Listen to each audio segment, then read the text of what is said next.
মুসলিমের বউ কইছিল দিন তে আগে 3টা হাঙ্গা করছে পরে ওই যে কুলসুমের মা এক গো তুমি না জানি না হইনে এডি কমাইন সেদি পরে ফদাইবো আইসিনি খবরটা আইছে শোনেন শোনেন দেশবাসী শোনেন দিয়া মন কুলোটা এক নারীর কথা করিব বর্ণন আহা বেশ বেশ বেশ আহা বেশ বেশ বেশ আদর কইরা বাপ মায় রাখছে নাম তার সাবরিনা ডাক্তারি পেশা হইলেও করে প্রতারণা আহা বেশ বেশ বেশ আহা বেশ বেশ বেশ 3-4টা হাঙ্গা করছে আরিফ চৌধুরী সাবরিনারে পাইয়া সব দিয়াছে সারি আহা বেশ বেশ বেশ আহা বেশ বেশ বেশ ধান্দার কাজে বাড়ি ফিরতে রাত হইয়া যায় মেলা একদিন রাতে আইসা দেখে খাটে পাশের বাড়ির পোলায় আহা বেশ বেশ বেশ আহা বেশ বেশ বেশ আরিফে কই ওই মাতারি কামডা করলে কি সাবরিনা কয় কাম করছি কাম করমু তোর বাপের কি আহা বেশ বেশ বেশ আহা বেশ বেশ বেশ কে বাঙালি শুভ সকাল লাভ ইজ পাওয়ার কে তোমাদের কি খবর ঘুম ভাঙছে আমি ঘুম ভাঙানিয়া পাখি সকালবেলা তোমাদেরকে কুলোটা সেই নারীর কিছু গল্প আমি তোমাদেরকে বলবো যেগুলা গণমাধ্যম জুড়ে দৌড়াচ্ছে পাশাপাশি কিছু ভিডিও তোমরা দিচ্ছ ওইগুলো কিন্তু অরিজিনাল না ঠিক আছে তবে তার যে দুশ্চরিত্রের গল্প সেটা গণমাধ্যমে উঠে এসেছে আমরা রেফারেন্স নিয়ে কথা বলবো কি এই মুসলিমের বউকে খবর দাও নাতির বাড়িতে গিয়ে এতদিন থাকলে জনতা কি নিয়ে থাকবে কি বিনোদন দরকার আছে হিংসে হয় আমার মতো হতে চাও কি ঢেলে দেব ঠিক আছে মুসলিমের বউরে খবর দিচ্ছি তোমরা বসে শোনো কি আইয়ালাইছি দি ও বাবি আইতে আছে বাইরে মেঘ পড়তে আছে বুঝছেন সাথীটা নাই ওই জোংরাটা লইয়া গেছে আডু সমান পানি এবার আইতে সময় তারা বাড়ির সামনাটার ভিতরে নালা হইয়া গেছি গিয়া গোবর টোবর হালাইয়া তো হেবিডি আইতে আইতে কুতুর কই একো ফোলামেন্টে বইয়েন সইয়ের দানা বাজা হইতে আছে গল্প কিন্তু মিশা না গল্প হেসা আও কি কইতাম ভাই বুঝছেন নি বাঙালি বড় ব্লুটুথ জাতি তাই গৌটন গফনা দিয়ে কিতা তাই গোপন খবর দিয়ে বাড়ি গেছি গিয়া হ্যাঁ উত্তর বাড়ির হেতার লগে যে বিছনার ভিতরে তাই ধরা খাইছে আরিফ পাদি আস্তনা গড় ফরে হাতে দিয়ে তালাক দিয়েছে শুনছেন না কথাটা আও হুন্না যাইন বাধ্য যাইবেন বৃষ্টি পরে যাই কিতা করবেন গরু টরু ঘরের ভিতরে বইয়েন জেকেজি হেলথ কেয়ারের করোনার ভুয়া সার্টিফিকেট লইয়া যে অভিযুক্ত চেয়ারম্যান ডাক্তার সাবরিনা আর আরিফ চৌধুরীরে গ্রেপ্তার করছে এইখানে কিছু কথা আছে তো এদিক সবটি কুমিল্লার ভাষায় কইলে আপনারা কোনো বুঝবেন না তো একটু শুদ্ধ ভাষায় কই হ্যাঁ আসছে পাশাপাশি আরিফ চৌধুরী স্ক্রিনে যাকে দেখছেন তার কিতা বুঝলাম না অল্প বয়সে বেশি বিয়া কইরা লাইছে এর লাগে মানে তার চুলডি ফাইকে সিগা 3-4 বউ ভাই বুঝছেন নি তার মনে এর লাগে চুলডি ফাইকে সিগা তো তার আর তার স্ত্রীর কিন্তু এখানে নতুন বিষয় আসছে মোর যে সাবরিনা নাকি তার স্ত্রী না তাদের মধ্যে তালাক হয়ে গেছে আর তালাক হওয়ার কারণ হচ্ছে সাবরিনারে ওই ফাঁসের বাড়ির হেতের লগে বিছনাত দেখছে কিতা বলে এরকম খেতার নিচে উঠতে রইছে এডি লইয়া তালাক দিয়া লাইছে তো আমরা মেইন ঘটনায় যাচ্ছি আরিফ চৌধুরীর সাথে স্বামী স্ত্রীর সম্পর্কে বিষয়টাকে অস্বীকার করেছেন আমাদের এই ব্লুটুথ গার্ল সাবরিনা তিনি বলেছেন যে তারা আসলে এখন আর স্বামী স্ত্রী নাই বাট ছিল তবে এই দম্পতির জীবনের গল্পটা অনেকটা রূপকথার গল্পের মতো আরিফের চতুর্থ স্ত্রী সাবরিনা আরিফের এক স্ত্রী আছে রাশিয়ায় অন্যজন লন্ডনে আরেকজনের সঙ্গে তার ছাড়াছাড়ি হয়ে যায় তবে ছাড়াছাড়ির পরও সাবেক ওই স্ত্রী উচ্চ মহলে আরিফের জন্য দেনদারবার করে যাচ্ছেন মাশাল্লাহ তার কানেকশন বালা হাই লেভেলের বেডিয়ে বিয়া করে বুঝছেন নি আমদারিতে নি কিতা করে কখনো যে হাঙ্গা করস একটা বালা জায়গা চাইয়া করবি বিপদ আপদ হলে কামও দিব তবে স্বামী স্ত্রীর মধ্যে করোনা টেস্ট করলেও স্বামী স্ত্রী মিলে করোনা টেস্ট করলেও তাদের দাম্পত্য জীবন কিন্তু সুখের ছিল না স্ত্রীর সঙ্গে আপত্তিকর অবস্থায় দেখতে পেয়ে সোহরাওয়ার্দী হাসপাতালের এক চিকিৎসককে মারধর করেন আরিফ চৌধুরী হে বিডিয়া বা ডাক্তার সারা কেউ কাছে ইয়া করে না ইয়া ভালো ওই যে কিতা কয় কোয়ালিটি মেনটেন করে সোহরাওয়ার্দী হসপিটালের ডাক্তারের নামটা আবার আইছে না আইয়া লাইব হেবাটা ডরাইতে আছে কারে আমার নাম নিয়ে বাড়ি জায়গায় বাড়ি যাইব পরে এই ঘটনায় স্বামীর বিরুদ্ধে শেরেবাংলা নগর থানায় জিডি করেছিলেন ডাক্তার সাবরিনা গত 4 জুন জিডি করা হয় মানে এই গত মাসের আর কি 2 মাস আগে তাদের মধ্যে বিবাহ বিচ্ছেদের প্রক্রিয়া শুরু হয়েছে বলে সাবরিনা দাবি করেছেন এছাড়া জেকেজির এক কর্মীকে অশালীন প্রস্তাব দেওয়ার ঘটনায় গুলশান থানায় আবার আরিফ চৌধুরীর বিরুদ্ধে মামলা আছে মানে তাই ওই তাই সালায় এক পার্টিরে তে সালায় আরেক পার্টিরে তে যেহানো যেহানো বেরিয়ে তে লগে তে কাচ্ছিত হয়ে যায়, এইটা এক সমস্যা, তাইরও সমস্যা, দোনো জামাইবো দোনোটে হাংডা হাংডি, এটির বেজাল আছে।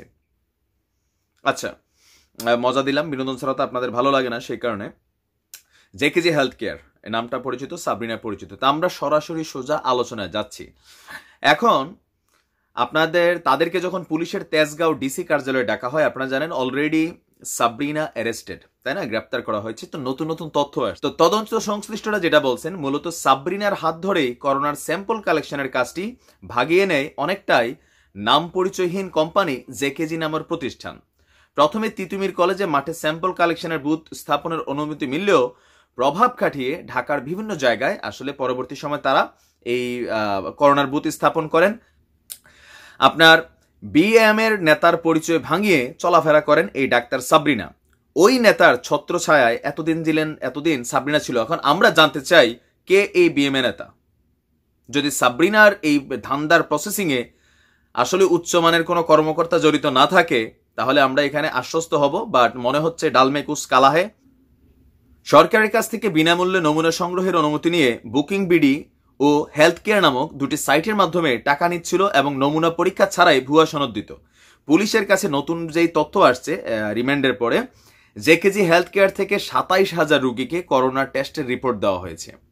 এর মধ্যে 11,540 জনের করোনার নমুনা আইআরডিসিআর এর মাধ্যমে সঠিক পরীক্ষা করানো হয়েছিল। মানে তারা 60-40 দান্দাটা করছে আর কি। আর বাকি 15,460 রিপোর্ট প্রতিষ্ঠানটির ল্যাপটপে তৈরি করা হয়েছে।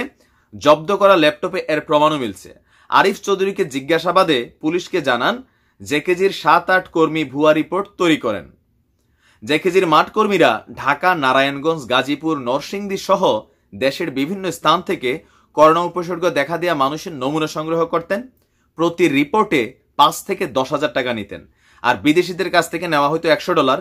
সেই হিসাবে করোনা পরীক্ষার ভুয়া রিপোর্টে প্রায় 8 কোটি টাকা তারা হাতিয়ে নিয়েছে। এখন স্বামীর গ্রেফতার হওয়ার পরে ডাক্তার সাবরিনা তিনি কিন্তু আবার নিজেকে বাঁচানোর জন্য, কথিত স্বামী মানে তালাক খাওয়া স্বামী বা তাদের এখন ডিভোর্সের প্রসেসিং চলছে, এই অবস্থায় তিনি তাকে সেভ করার জন্য আরিফের উদ্দেশ্যে তিনি আসলে পুরো ঘটনা চাপাচ্ছেন। আর তিনি নিজেকে ক্লিয়ারেন্স দেওয়ার জন্য গত 24 জুন, আজকে হচ্ছে জুলাই, আপনি দেখেন এগুলো অনেকদিন ধরে চলছে, কিন্তু তলে তলে এগুলো কিন্তু দৌড়াদৌড়ি ঝামেলা হয়েছে। 24 জুন ভোর 5:15 নিজের ফেসবুক আইডিতে একটা স্ট্যাটাস দিয়েছিলেন এই ব্লুটুথ গার্ল ডাক্তার সাবরিনা। সেইখানে তিনি লিখেছিলেন, অনেক আশা নিয়েই জেকেজি হেলথ কেয়ার শুরু করেছিলাম বিনামূল্যে স্বাস্থ্য সেবা দেওয়ার জন্য। জি, আপনি তো বিভিন্ন সময় দেন, আপনার স্বাস্থ্য সেবা দেন মানুষের টানা। কোনো জিনিস প্রতিষ্ঠা করা ভীষণ কঠিন, অনেক কষ্ট করছি।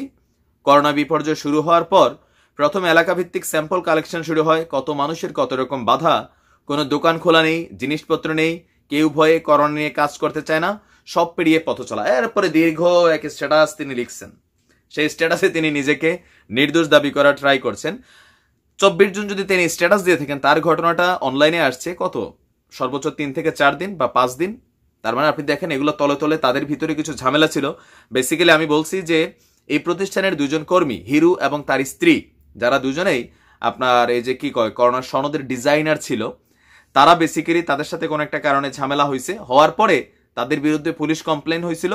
পরবর্তী সময় পুলিশ যখন অ্যারেস্ট করছে, তখন কিন্তু আপনার শাহেদের ঘটনা রিজেন্টের পাশাপাশি এই ঘটনাটা পাবলিক আসার পরে এতটুকু হয়েছে, মুসলিমের বউ আইবু ম্যাক ছাড়ছে না, বুঝছেন, চিন্তার কোনো কারণ নাই। তবে আমরা শুধু এতটুকুই বলি যে আমাদের বাংলাদেশের ডাক্তাররা মাশাআল্লাহ অনেক পরিশ্রম করে। আমি দেখছি আমাদের অসংখ্য ডাক্তাররা আপনার করোনার চিকিৎসা করতে গিয়ে, মানুষের সেবা করতে গিয়ে নিজেই করোনা আক্রান্ত হয়েছেন, মারাও গিয়েছেন। আমরা তাদের প্রতি স্যালুট, অন্তর থেকে দোয়া করি। কিন্তু এই সাবরিনার মতন ডাক্তার নামের কসাই দুশ্চরিত্রার, হ্যাঁ, এগুলো তো ভাই পত্রিকার খবর, বুঝছেন না? এরকম মানুষ যখন আসলে ডাক্তারি পেশাটাতে ঢুকে নিজের রূপ লাবণ দেখাইয়া মনে করলেন বিভিন্ন বড় কোম্পানির উপরে যারা কর্তৃপক্ষ আছে তাদের সাথে হাত কইরা বিভিন্ন ধরনের সুযোগ সুবিধা তারা আসলেই নেয়। একটা জাতীয় হিসাবে আমরা বিশ্বাস করি রূপে তাহার আগুন জ্বলে গায়, এই আগুন তিনি মানুষের মধ্যে ছড়াই দেন, আর সেই আগুন থেকে জ্বললে অনেক কাজ তিনি করতে পারেন। নয়তো এত কিছু ঘটার পরে তারপরে এগুলো সামনে আসে। তবে এই ক্ষেত্রে আমি প্রশাসনকে ধন্যবাদ দিতে চাই, কারণ এই দুর্নীতির টোটাল বিষয়টা কিন্তু পুলিশের নিজস্ব ইনভেস্টিগেশনে বা পুলিশ স্বপ্রণোদিত হয়ে এই বিষয়টাকে ইনভেস্টিগেশন করে বের করছে। তবে এই ইনভেস্টিগেশনগুলা আমরা চাই প্রশাসনের প্রতি আস্থা রাখতে, যে আপনারা অন্তত একটু আর্লি এগুলোর খোঁজ খবর নেবেন। যখন একটা ঘটনা ভাইরাল হয় তখন এটা রিপোর্ট আসলে মানুষ একটু নেগেটিভ নেয়। আমাদের পুলিশ ভাইরা যথেষ্ট পরিশ্রমী, উদ্যমী। আমরা চাইবো যারা হেলথ মিনিস্ট্রিকে খাইয়া ফেলতেছে, বিভিন্ন ডাক্তার, তারপরে বড় নেতা বা হসপিটালের মালিক শাহেদদের মতন, তাদের বিরুদ্ধে সরকারের কঠিন থেকে কঠিনতর শুদ্ধি অভিযান চলবে। এই অভিযান অব্যাহত থাকুক। আর আমরাও মাঝে মাঝে মুসলিমের বউরে খবর দেন। সৈয়ের দানা রেডি, একটু পরে আইয়েন ফুটলাড়া লইয়া। হ্যাঁ তো কাকু গেলাম, আসসালামু আলাইকুম।